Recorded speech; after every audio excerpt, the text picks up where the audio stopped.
पिछले दिनों सऊदी हुकूमत ने भारत से हिंदुओं, मुशरिकों, सिखों और गलीज तरीन नजस मुशरिकों को बुलाकर मस्जिद नबी का दौरा करवाया। इन्ना लिल्लाहि व इन्ना इलैहि राजिऊन।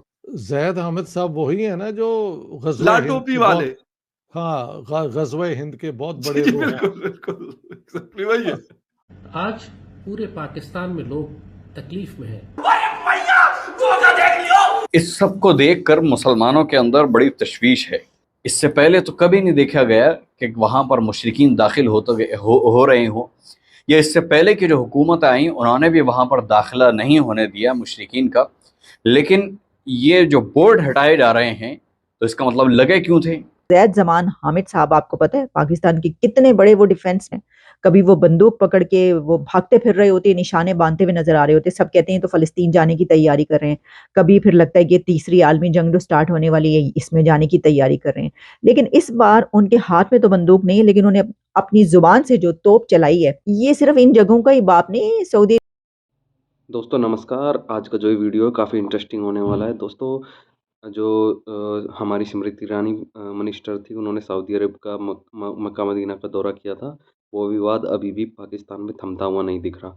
वहाँ पे बहुत सारे मीडिया चैनल और जो कट्टरपंथी है वो स्मृति ईरानी को लेकर सऊदी अरब को गाली देने में लगे हुए हैं कि कैसे मक्का मदीना में नॉन मुस्लिम को घुसा दिया गया, और वो भी महिला बिना सर पे हिजाब बांधे हुए इस टाइप से। तो वहाँ के एक लाल टोपी नाम से मशहूर है, एक हामिद जाद नाम से, अब वहाँ का पाकिस्तानी मीडिया भी उनका मजाक बना रहा है। और सऊदी अरब का जो अथॉरिटी है उन्होंने उनको पहले भी पकड़ा था और उनको काफ़ी सज़ा दे के छोड़ा था पाकिस्तान के रिक्वेस्ट पे। तो दोस्तों एक बार ये वीडियो देखते हैं, काफ़ी इंटरेस्टिंग होने वाला है। भी किया, बहुत सारे शोज हमें देखने को मिले, सोशल मीडिया पे बड़ा एक बात हुई और बहुत सारे लोगों ने अप्रिशिएट किया सऊदी अरेबिया को। बल्कि आपने खुद मोहम्मद बिन सलमान साहब की बड़ी तारीफ की कि बड़ा उन्होंने अच्छा किया कि वो इस तरह की चीजें वो कर रहे हैं, जहन खोल रहे हैं, अपनी सोसाइटी को ओपन कर रहे हैं। लेकिन ज़ैद हामिद साहब कह रहे हैं कि इस तरह के लोगों को जाने की इजाजत क्यों दी गई है, सऊदी अरेबिया के किसी के बाप का नहीं है। तो सर ये क्या चक्कर है कि ज़ैद हामिद साहब को लोग सुनेंगे, एमबीएस साहब उनसे पूछ के किसी को आने की इजाजत देंगे या नहीं देंगे? जैद हामिद साहब वही है ना जो गजवा ला हिंद टोपी के वाले। बहुत, हाँ, गजवा हिंद के बहुत जी बड़े जी, वो हैं। बिल्कुल बिल्कुल, एग्जैक्टली वही है। जैद हामिद साहब की पोजीशन भी, यानी कि ये उनकी पोजीशन है। We need not spend time considering के किसी एक बंदे की ये क्या ओपिनियन है।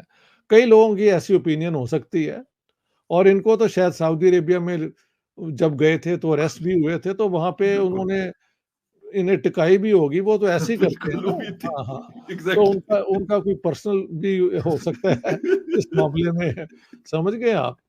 जी तो बट लेट्स, उन पे टाइम ज़ाया करने की कोई ज़रूरत नहीं है। वो ग़ज़वा हिंद करवाते रहते हैं और पाकिस्तान में लोगों के पास खाने को नहीं है। तो ये तो उनकी लेवल है सोच की। तो but like any other public figure, he has a right to express his views, and we should, ठीक है, ये उनका पॉइंट ऑफ व्यू है। एक तरफ तो वो डेलीगेशन के साथ गई और वहां पे उन्होंने विजिट किया, उनको बहुत अच्छे से वेलकम किया गया, सब कुछ हुआ। लेकिन ये भी कहा गया कि जी कमाल की बात है कि सब हो रहा है, लेकिन पाकिस्तान की तरफ से कोई ऑब्जेक्शन नहीं आया। और कुछ लोगों ने कहा जी सेनेटर मुश्ताक और इसके अलावा जमात इस्लामी वालों ने थोड़ी सी हल्की फुल्की चूचा की, लेकिन हमें जिनका इंतजार था, हमारे जो कहना चाहिए पाकिस्तान के हीरो हैं, हमें इंतजार था कि आखिर वो कब बोलेंगे, और आखिरकार वो बोल पड़े। यानी कि कौन? जी हाँ, आप सबके फेवरेट और हमारे भी फेवरेट लाल टोपी वाले, जी हाँ, जैद हामिद साहब। जैद हामिद साहब ने आखिरकार अपनी चुप्पी तोड़ दी और वो बोल पड़े। जैद हामिद साहब की तरफ से इसी तरह की स्टेटमेंट आनी थी, हमने किसी अच्छी बात की उम्मीद उनसे वैसे भी नहीं रखते। अच्छा सर, बिल्कुल सही है, आपकी बात दुरुस्त है, आपसे मैं एग्री करता हूँ। लेकिन मुझे इस बात की समझ नहीं आती कि इंडिया एक कंट्री है, सऊदी अरेबिया एक कंट्री है, दोनों के आपस में ताल्लुकात हैं।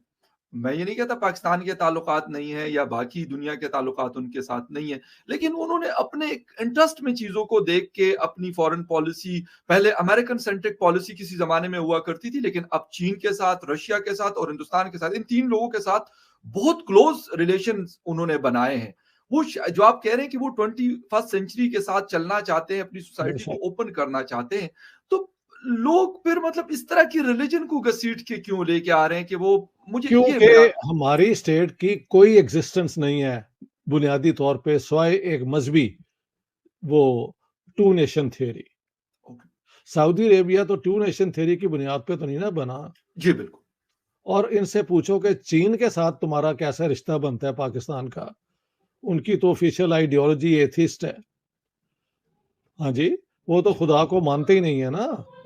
चीनी जो है जी बिल्कुल, उनकी तो ये आइडियोलॉजी है।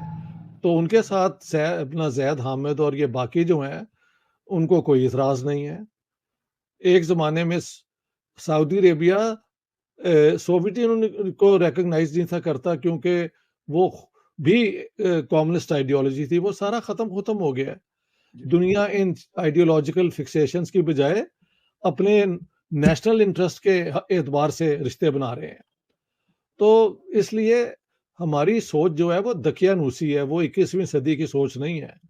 वो आइडियोलॉजी ड्रिवन सोच है और वो anti India, anti Hindu orientation की बुनियाद पे वो दुनिया को देखते हैं। मगर बाकी दुनिया शायद नहीं बल्कि यकीनन इस तरीके से नहीं देखती। समझ गए आप? तो जी, ये पाकिस्तान का अलमिया है कि हमारे यहाँ तैयारी नहीं है कि आज के दौर के जो तकाज़े हैं उसके मुताबिक हम अपनी पॉलिसीज़ बनाएँ।